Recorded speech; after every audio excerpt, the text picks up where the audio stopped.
Good morning, and thank you for joining us for this episode of SBB Live. I am your host and the publisher of Seniors Blue Book, Amanda Barton. Really delighted today to bring on Miss Pam Baker, who is an elder law attorney with Safe Harbor Law Firm. How are you this morning, Pam? I'm doing wonderful, Amanda. How are you? I'm really good. Thank you so much for asking. Now, today's SBB Live is really an overall just a Cliff Notes version of what we need to do to prepare to pay for long-term care. And you've got some really good pointers for us. So we're just going to start with a little bit of dialogue. And I want you to tell our audience and our viewers a little bit about yourself and your background, and then we'll dive into some strategic questions that we think they should be asking. So tell us a little bit about yourself. Where'd you go to school? How long have you been practicing here in Southwest Florida? All right. My name is Pam Baker. I am the owner and founder of Safe Harbor Law Firm. We do estate planning and elder law in Bonita Springs. That I opened my practice 5 years ago. So we are celebrating our 5th anniversary this year of serving seniors in Southwest Florida. I went to my undergrad at Tulane University in New Orleans, and then I went to law school right here in Naples at Ave Maria University, a wonderful school. I have a team of 3 people working for me now. I have my client services coordinator, my probate paralegal, and then I also have a drafting and funding paralegal as well. So we are happy to serve. Enjoy meeting all people who moved to the area recently. We seem to have a lot of people from up north escaping to Florida. So we're happy to help those down here that need help with their documents and anything related to estate planning and elder law. Yeah, they are escaping here to the sunny Florida for sure. Yes, exactly. Now, let's kind of go into some of the questions that folks need to know. If you are a spouse that's living with someone with dementia, they've recently been diagnosed, those times are so critical and they can be quite emotional. So, when you're in crisis mode, you make crisis decisions, and some people just do no planning. So tell us, what would you recommend that someone do to prepare, for that particular occurrence that's happening in their life when they've been recently diagnosed? Sure. Amanda, we actually see this quite a bit in our practice where they're going along just fine, and then one spouse is diagnosed with dementia or has a stroke, or there's something that they turn to us now to say, what do we need to do to think about to prepare, because we're living at home together, but we don't know how long we can stay like that. We don't know how long we're going to be able to take care of mom or dad, and what the future holds. So in that case, it's always a good idea to take a look at the person that has the dementia. Let's take a look at their power of attorney. So the power of attorney is a legal document that grants someone the authority to act on your behalf. And we want to make sure that whatever things that this person might need in the future are covered in that power of attorney, so that we can avoid having to get a guardian appointed for that person, because guardianship is very expensive. It's a drawn out process, and a good thorough power of attorney is what they need. So sometimes we see powers of attorney that aren't, powerful enough. And then we're stuck in a situation where if it's not powerful enough, as the person progresses with their disease, they might not be able to sign a new power of attorney. But just a diagnosis doesn't mean that they can't sign it in Florida. So earlier, the better to come in and make sure that that's correct. And the other side of it too is, if they are married, chances are they have named that person that has dementia as their power of attorney and their person successor trustee. And that's really something that you want to think about removing as well, because if something were to happen to the healthy spouse, we don't want the one that has dementia to have to, deal with anything and have to figure things out and sign their right. All of that is stuff that you should be thinking about and planning for. No, I definitely couldn't agree more. And I always tell people when they're making their pre-planning documents that you don't necessarily just want to have your spouse as your power of attorney. It's really important to have that, strong secondary person, because God forbid something happens to your spouse. Yeah, for sure. Yeah. Now, we're talking about pre-planning for somebody with dementia specifically, but let's move to another case where, mom, dad, or spouse is going to be looking at moving into a skilled nursing facility, and obviously the cost of healthcare is not going down. And skilled nursing communities are anywhere from like $10,000 to $15,000 a month. Obviously, anyone would be afraid that their life savings would be depleted. What can you do to pre-plan for something like this? Sure. So there are always techniques that can be used in, this is what we would call a crisis situation, where, a parent is moving into a skilled nursing facility. Like you said, the costs, I had someone in this week, the costs were $15,760 a month for his long-term care. And the family said, we're running out of money. We cannot continue to pay. What are we going to do? And I was able to help them get into a much better situation, protect all of their assets in that case, and have the state of Florida help pay for that cost of care. So even if you have a significant amount of money, in this case, it was a husband and a wife with about $1 million. We protected all $1 million for that healthy spouse so that she could continue to live in her home and pay her bills and live her life. And her husband, who was the one in the nursing home, was able to be taken care of very well in that nursing home. So there are a lot of different strategies and techniques that can be used, and it depends on each individual situation. But we work with clients, we sit with the families, and we go through all of those options with them, and then we can give them the best option that works for their family. Yeah, I mean, honestly, what you talked about, people don't realize that with that $1 million isn't going to last you very long if you're paying for skilled nursing. So a lot of people that criticize folks that want to look at being qualified for Medicaid that have that kind of money, it's certainly $15,000 a month, a couple of years, you're going to be, you and your spouse are going to be out of money. So it's something to really address. Exactly. Now, right.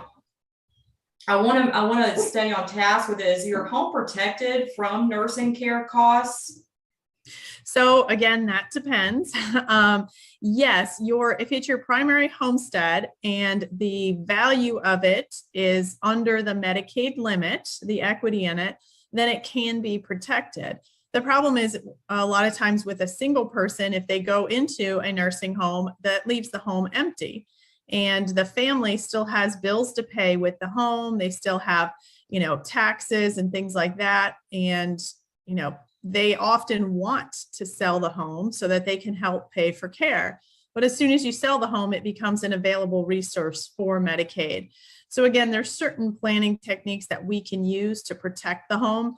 As long as it's, not sold, it is, and under the limit, it is protected. But once you get up over those limits, and in Southwest Florida, real estate prices are booming, everything is going up. It won't be long before those are all over those limits. But yes, so as long as it's under the limit, it would be protected. Okay, and let's talk about that Medicaid look back period. Is it really 60 months, or what does that look like? And talk to us a little bit about, the qualifications. I know we kind of started dabbling into that, but maybe go in a little further in detail regarding the look back period. Okay, great. So Medicaid does have a 60-month look back period. So what that means is if you are going into a nursing home today, they're going to look at all of the assets that you may have transferred away in the last 60 months. So a lot of times people will say, I'm just going to give my daughter this money. I'm going to give her $100,000 and she's going to take care of me. Well, Medicaid doesn't like that because they don't want you giving your money to somebody else so that they have to pay. So they do look at those transfers in the last 60 months and they penalize people for that because you should have used that money for your own care is basically how they look at it. However, again, there are techniques that we can use to help, even if it's already been done, the transfer's been made, we can help in those situations to get them qualified sooner. And another thing is that, let's say that a couple is over the limit and, or a single person is over the limit and they're like, wow, I have to wait 5 years to qualify. No, that's not true. So we can always protect some of the money, and sometimes we can protect it all. But often if you are applying for it and you have too much money, Medicaid just assesses a penalty. And that just means that you have to pay for a certain period of time, and then they will kick in and assist with payments. So you can still protect some of that money. As a single person applying for Medicaid, you are only allowed to have $2,000 in assets, which is basically ridiculous because, how can you expect somebody to spend all except for $2,000 and then they have nothing more than that, right? There's nothing extra to help with certain things that Medicaid might not cover. So we always recommend, before you get to that point, it's never too late to come in unless you're below 2,000, then it's probably a little bit late at that time.